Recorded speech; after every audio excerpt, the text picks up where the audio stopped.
Story 1: The Halloween Heist. It was 2011, and I was 22 years old when I found myself at my former best friend Ethan's annual Halloween party. Ethan, always the life of the party, had gained a reputation for throwing the most elaborate and eerie Halloween bashes anyone had ever seen. His obsession with Halloween was well known. Every year, without fail, he'd throw a massive celebration at his house while his parents were away in New York attending their own high society events. They were wealthy and never seemed to mind the chaos Ethan conjured up in their absence. I'd been to nearly every one of his parties since we were teenagers. It had become a tradition. That night was no different. The house was alive with excitement and dread as an eclectic mix of old friends, strangers, and curious particulars gathered to experience Ethan's latest creation.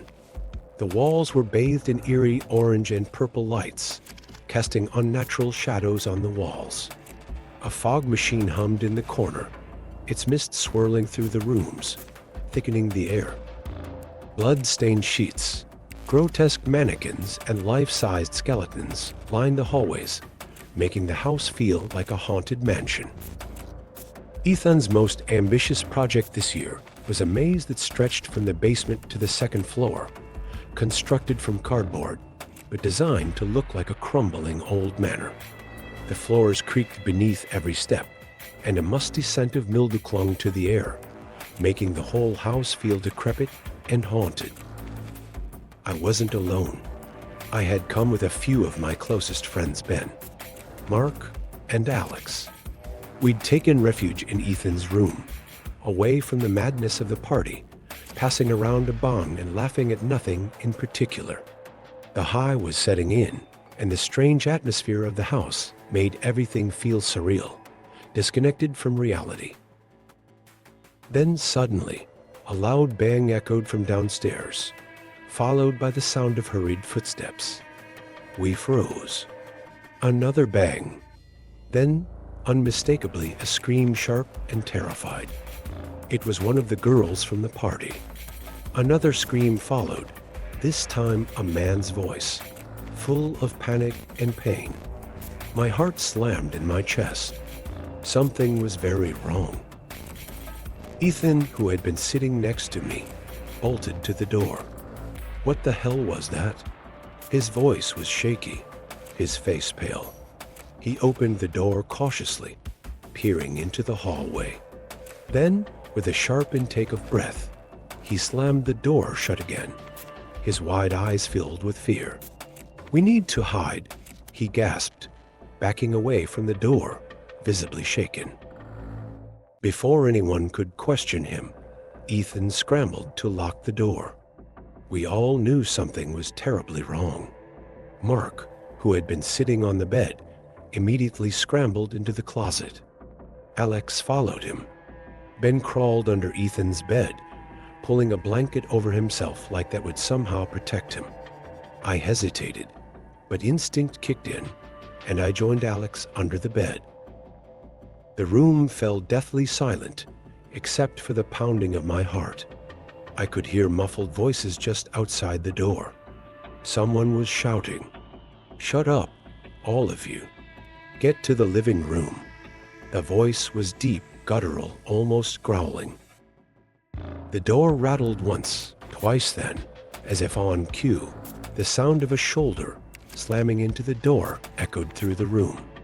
The force of the impact was so powerful that I thought the door might splinter from its hinges. The air grew colder, and we held our breath, each of us frozen in fear. A third slam. Then there was silence. Footsteps. The door creaked open. I barely dared to breathe. From my position under the bed, I could see a shadow move across the crack in the door. My mind raced. Who was it? What did they want? The tension was unbearable. Through the gap in the door, I could hear low murmurs, a voice growling something unintelligible. Then Ethan's voice, barely a whisper. "Please, please don't hurt us." There was panic in his voice. a desperation that sent a chill down my spine. I don't have any money. Just take whatever you want. I'll give you whatever you need. My stomach turned. I could hear the footsteps move down the hallway. Another set of loud bangs. More voices. Then, the footsteps grew louder. Closer. They stopped just outside the door. A deep breath filled the silence, followed by the sound of a click. The door handle twisted, and I could almost feel the presence of whoever was on the other side. The door burst open, revealing 3 figures dressed entirely in black. Their faces were hidden behind white vendetta-style masks, their eyes cold and emotionless. One of them carried an old-fashioned lantern that flickered with a dull, ghostly light. I froze. In that moment, my body screamed for me to run, but I knew it would be futile. The men in front of us had complete control of the situation. The man holding the lantern stepped forward. His boots scraped across the floor, sending an ominous shiver up my spine. "Get up," he commanded, his voice rough and gravelly. "All of you." Ethan, trembling, stood up slowly, his hands shaking as he tried to speak. "Please, I don't have anything, I swear. I'll get you money. I'll get you whatever you need." The man holding the lantern raised a gloved hand, silencing him. "Get downstairs." Now, we moved as one, fear paralyzing us as we stumbled to our feet. One of the masked men shoved Ethan forward, pushing him toward the door. As we left the room, I could see Ben standing in the hallway, his face pale, his eyes wide with shock. He must have been hiding under the bed with me and Alex. We descended the stairs, stepping carefully over broken glass, overturned furniture, and the remnants of whatever chaos had erupted in the house. The silence was deafening, broken only by the occasional buzzing of a light bulb that had been shattered. We were forced into the living room, where other guests had gathered. They were visibly shaken, their faces pale, their eyes filled with terror. And then I saw it. The walls were splattered with dark red stains blood. My stomach churned as I realized what had happened. There were bodies. People were lying on the floor, motionless, their faces twisted in fear. A girl was sprawled near the front door, her eyes wide in shock. A guy was slumped against the couch, his neck at an unnatural angle. The masked men had killed them without hesitation. "I told you, shut up." One of the men barked at another girl who began to sob uncontrollably. "Don't make us hurt anyone else." The man with the lantern began to pace, his boots echoing loudly in the room. "We'll take what we came for. Everything. All your cash, your jewelry, anything of value."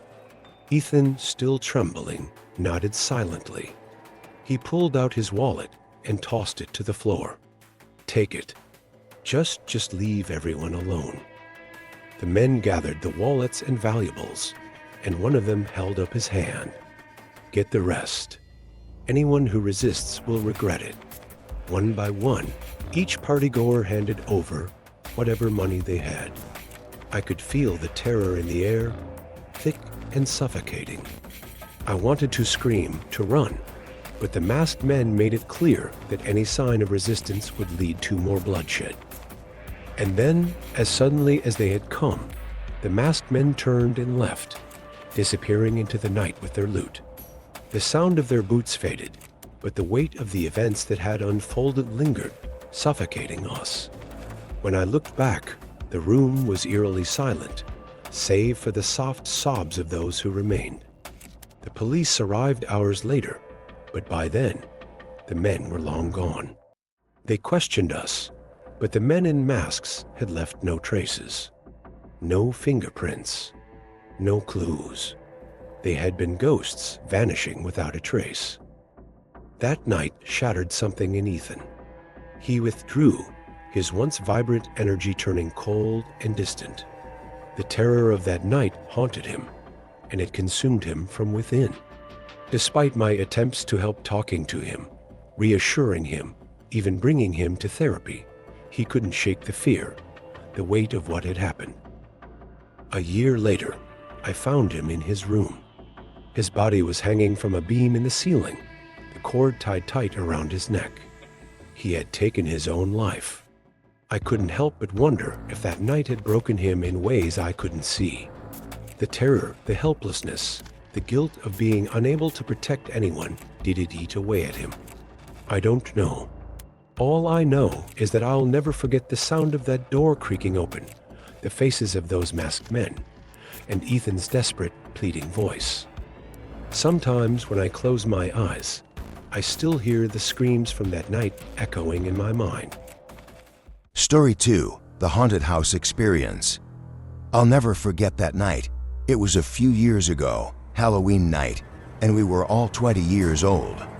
That perfect age when going to haunted house attractions is one of the best things to do on Halloween. This particular haunted house was called Nightmare Manor, the descent into darkness. It had been open in our town for a few years, and this was its final year. It was well known for its high-quality scares and immersive experience. Unlike most haunted houses that are guided or follow a specific path, this one was an exploration-style experience. You were free to wander through the house as you wished. The only goal was to make your way through all the rooms, explore the eerie spaces, and eventually reach the exit at the back of the house. It was unlike anything I had ever experienced, and it definitely felt like the real deal. But that night didn't go exactly as we expected, and you'll soon see why. The adventure began in the living room. To give you a mental picture, there was an open coffin sitting right in the middle of the room. Cobwebs hung in every corner, and antique, dusty furniture filled the space. The wooden floors creaked with every step, and there were bloodstains scattered across the floor. It was easy to tell that this haunted house wasn't going to be just a typical attraction. From there, we moved into the dining room. This was where the atmosphere started to shift from creepy to genuinely unsettling. The rooms that followed were dimly lit by lanterns on the walls, casting long shadows that seemed to move on their own. Actors in realistic, horrific costumes popped out at us in various rooms, and despite knowing they were actors, they still managed to scare us every time. We spent a lot of time exploring the house, wandering through the various rooms and corridors. The house was designed like a maze of sorts, but it wasn't an actual maze with fake doors or dead ends. It was more like a labyrinth of rooms, each one more disturbing than the last. Every time we thought we were close to the exit, we found ourselves in another eerie room. As we made our way deeper into the house, the rooms grew darker, and the silence between scares grew more tense.